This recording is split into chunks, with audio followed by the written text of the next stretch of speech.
Salut, c'est Mathieu, le blog Transformation Physique, un blog pour ceux qui veulent encore muscler et en bonne santé. Et aujourd'hui, on va voir combien de fois par semaine il faut travailler chaque groupe musculaire. Mais avant ça, bien sûr, abonne-toi à la chaîne YouTube et active la cloche des notifications. Comme ça, tu ne rateras aucune des prochaines vidéos en sciences de l'entraînement et de la nutrition pour atteindre tes objectifs physiques. Et like la vidéo, ça fait toujours plaisir. Et bien sûr, n'oublie pas d'aller dans la description, tu pourras télécharger un programme de musculation et un calculateur de taux de masse grasse avec tout un tas d'e-books, c'est totalement gratuit. Allez, c'est parti.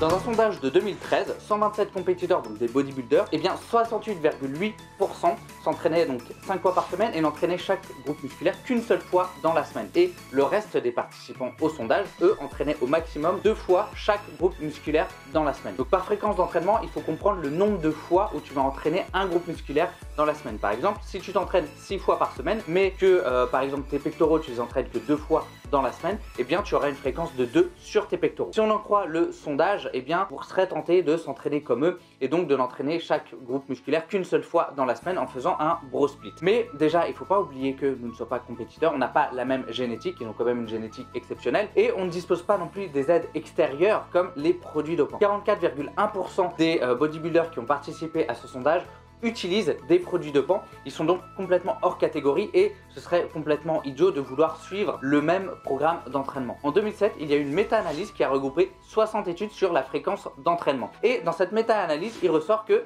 stimuler un groupe musculaire plusieurs fois dans la semaine plutôt qu'une seule fois est bénéfique pour la prise de masse musculaire. Ce résultat se retrouve à la fois chez les débutants mais aussi chez les pratiquants plus avancés. Par contre, les résultats sont un peu plus mitigés lorsque la fréquence est supérieure à 2. Alors quand on cherche à voir l'impact de la fréquence d'entraînement sur la prise de masse musculaire, il est important quand même dans les études de faire attention à savoir si le volume est égal. Parce que effectivement, si tu augmentes ta fréquence d'entraînement mais que tu augmentes aussi le volume, eh bien tu ne peux pas vraiment savoir lequel de ces deux paramètres est vraiment responsable de la prise de masse musculaire. Et c'est justement ce qu'ont fait McLester et ses collègues dans une étude de 2000. Ils ont trouvé des résultats similaires à l'étude précédente. En fait, entraîner 3 fois par semaine un même groupe musculaire donne de meilleurs résultats sur l'hypertrophie que entraîner ce même groupe musculaire qu'une seule fois dans la semaine. Cependant, petite nuance sur cette étude, le volume sur la semaine était quand même assez faible. Cependant, on a aussi une étude de 2015 qui a trouvé qu'un full body 3 fois par semaine était plus efficace qu'un split qui entraînait chaque groupe musculaire qu'une seule fois par semaine à volume de travail égal. On manque cependant encore vraiment d'études pertinentes sur le sujet et surtout des études à long terme, mais on a aussi une méta-analyse qui, elle, n'a pas montré d'effet bénéfique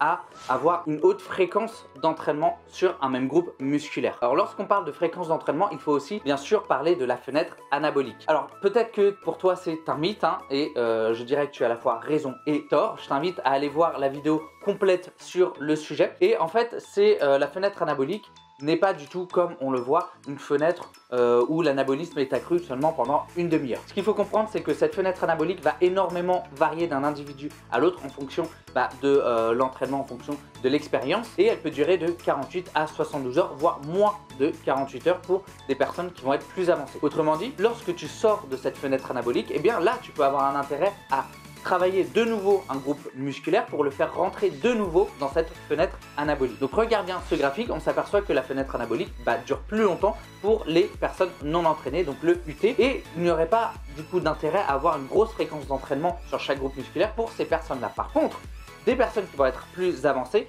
la fenêtre anabolique va être beaucoup plus restreinte et là, on pourrait avoir un intérêt à travailler beaucoup plus fréquemment chaque groupe musculaire, justement pour essayer d'être constamment en fait dans cette fenêtre d'opportunité. Le dernier point qu'il convient d'aborder ici pour parler de la fréquence d'entraînement, c'est l'impact de la fréquence d'entraînement sur le volume d'entraînement. On a vu jusqu'ici qu'il était préférable de travailler au moins 2 fois chaque groupe musculaire dans la semaine et qu'au-delà de 2 fois, eh bien, il n'y avait pas vraiment à volume égal d'intérêt à avoir une grosse fréquence d'entraînement. Cependant, la fréquence d'entraînement est un moyen d'augmenter le volume d'entraînement. Et comme tu le sais, le volume est roi. Je vais prendre un exemple très simple. Imagine que tu fasses un bro split, c'est-à-dire que tu vas entraîner par exemple tes pectoraux le lundi, le fameux jour international des pecs. Et là, tu décides de faire 4 exercices de 4 séries. Donc plus ta séance va avancer et plus tu vas être épuisé au niveau de tes pecs et il y a de grandes chances que lorsque tu arrives à ton quatrième exercice, tes pecs soient déjà complètement cramés. Du coup, tu vas être beaucoup moins productif, tu vas devoir mettre des charges plus légères ou alors tu vas réduire drastiquement le nombre de répétitions. Maintenant, si au lieu de travailler tes pecs sur une seule séance et de faire tout ton volume sur une seule séance,